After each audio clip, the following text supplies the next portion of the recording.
Okay, welcome to the second part here, which is chapter 7, and we're going to start talking a little bit about lines and angles, and this is something I just love doing. I don't know why, but I just love doing lines and angles, and I'm hoping it feeds off onto you guys, and you guys get to kind of giddy over this stuff too.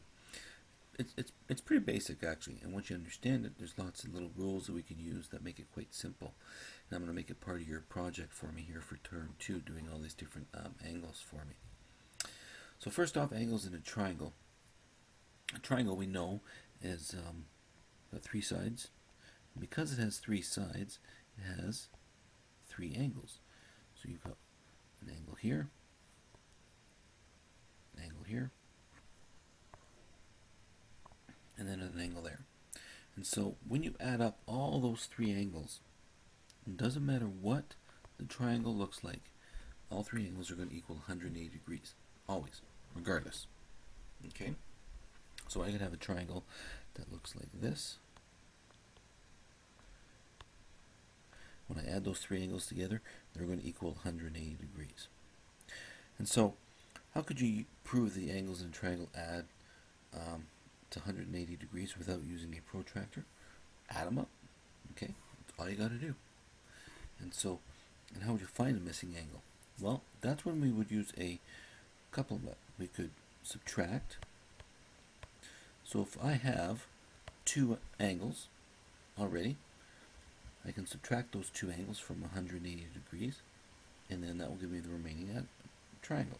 So for example, if I have a triangle like this, so let's say that this one is 85 degrees, and let's say this is 25. To find out what my blue angle is here, I'll go 180 minus, and then I would add those 2 together. I don't have to, but it makes it a little bit easier. So it's going to be 180 minus, whoops, minus, so 85 plus 25 is 110. And that is going to equal 70 degrees. So this is going to be 70 degrees. So it's one way.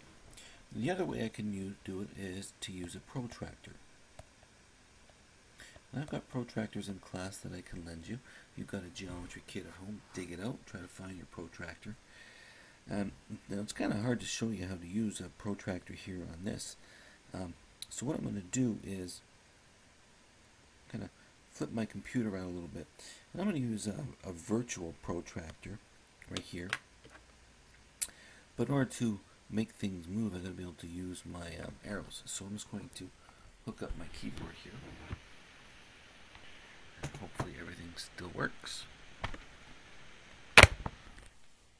So if I want, when we want to use a protractor, right there, we don't line it up on the bottom. Okay, right where my little finger's pointing, that is not where you want it to go. You want it to go right in the middle. Because if you line up down here, well, there's no numbers down here. You can see there's a 0 up here. Okay? So if I want to measure angle A, I'm going to line them right up like that. Right along the 0. Because I'm starting on 0, I'm going to count this way, going up. And so you can see that that goes to 70. So angle A is 70 degrees. Now, I can do it the other way. I can flip this around so that now this 0, I'm starting this way, this one lines up with the 0. And again, because I'm going to 0, I'm going to go this way. And again, 70 degrees. So you can use it either way. So let's find out what angle D is here. So I'm going to take my protractor here. I'm going to move it around. And again, I'm going to get this vertex right in the middle. Right like that. And so I'm starting at 0. And I'm going to go around. And that one's, angle D is 120 degrees. Same thing. If I wanted to do it the other way, I could. Put in the vertex. Line it up. So 0. So I'm starting at 0. You always want to start at 0.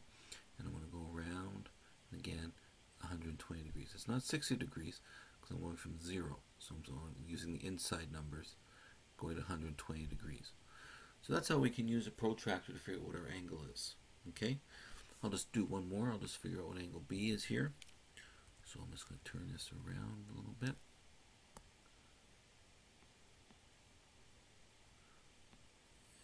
And put that right like that. Starting at 0, so I'm coming around, and that's 100 degrees. Because this time I'm starting at 0, so it's on the outside numbers. Come around to 100 degrees. So that's how we can use a protractor to figure out what a measurement of an angle is going to be. That's going to work every time. So come see me if you need a protractor. If you've got your own, great. And I'd like you to do page 186, 187, numbers 1 to 5, and have some practice using your protractor. Okay. Put your hand up if you need help. Don't